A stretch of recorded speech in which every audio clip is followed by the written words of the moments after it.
families.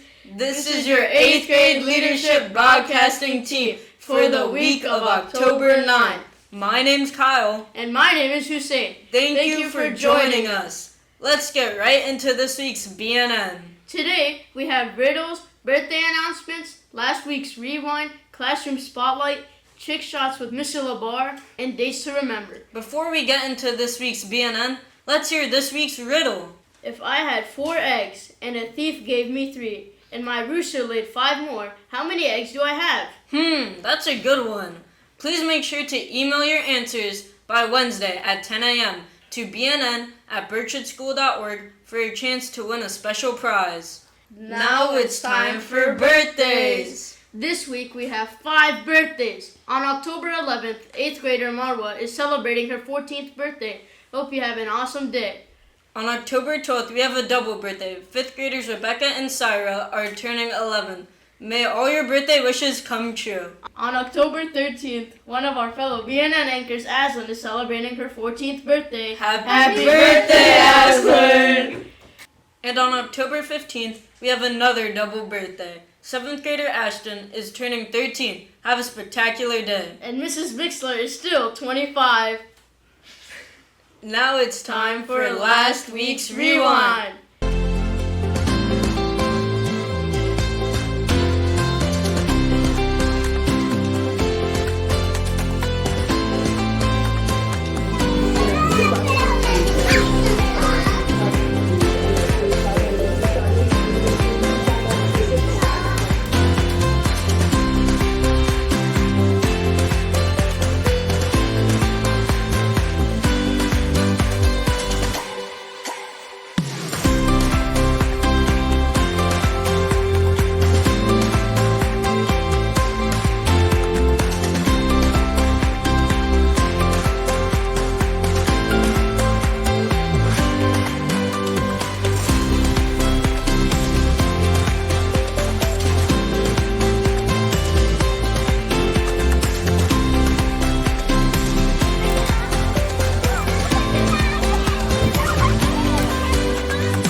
Whoa, those are some great pictures. Next up, we have Classroom Spotlight. Ms. Black and Mr. Mizas' 3rd grade social studies class went on a field trip to downtown Cleveland. The goal of their trip was to see as many historical Cleveland landmarks as possible.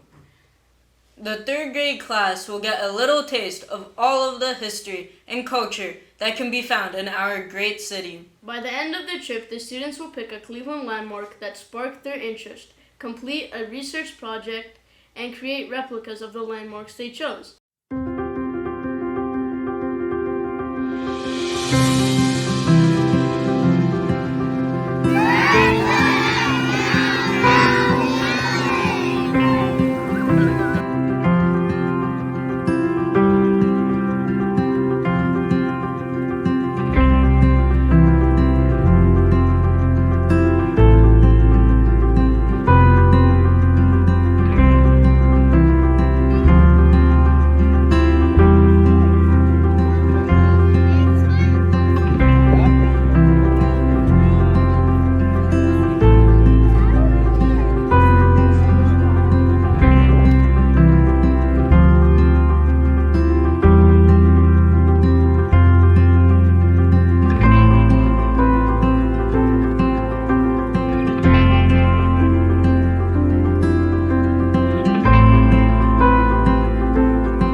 future president, General Grant, and we had Abraham Lincoln. Abraham Lincoln was coming to talk to General Grant at his camp. That's where this took place. And General Sherman came up to talk to Grant at the same time. And this is where they decided on how they were going to end the war.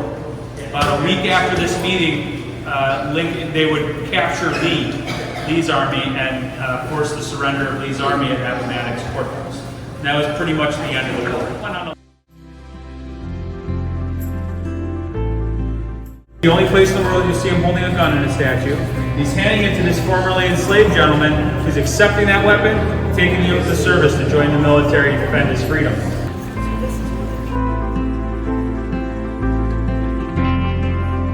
I remember our third grade field trip to see the landmarks. Now it's time for trick shots with Mr. LeBar.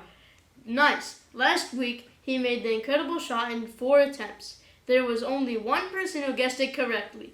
Congrats, Mrs. Botino. Let's watch this week's video.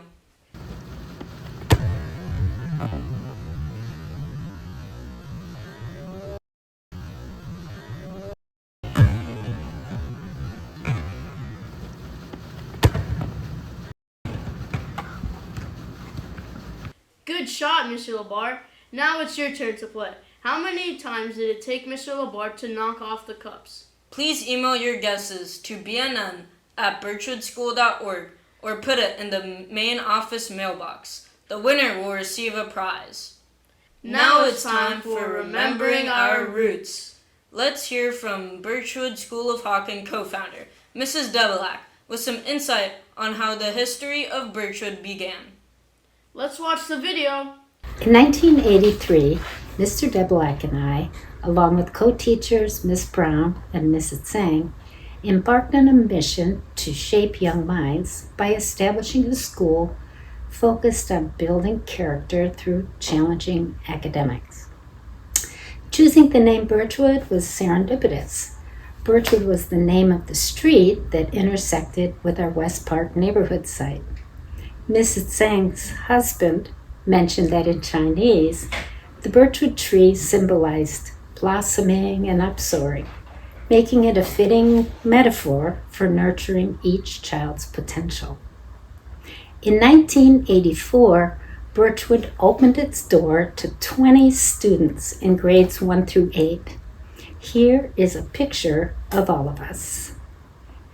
This tiny cohort of Cleveland families, together with a small team of dedicated teachers and visionaries, launched the best little private school you probably never heard of. That was in the Plate & Dealer on May 4, 2007. 40 years later, 254 students enter Birchwood doors daily. And here they learn how to grow. They learn to think. They learn to achieve. They learn to become accomplished young men and women of stellar character. It's nice to learn about our roots. Thank you, Mrs. Debelak. Now, the moment you've all been waiting for. Bloopers! Now it's time. Oh. Now, pause. Alright, this one's the one. I thought where his line starts. You don't just start over the whole Yes, you thing. Yes, I do. No, and Mr. Mizas, third place field trip down to downtown Cleveland. Wait. I can't. Alright, start over. Alright, I'll get it this time. On a field trip down to downtown Cleveland. The goal of their trip was to see as many historical Cleveland landmarks as possible. Why are you laughing? That's it from us. Thank you for watching and have a great week.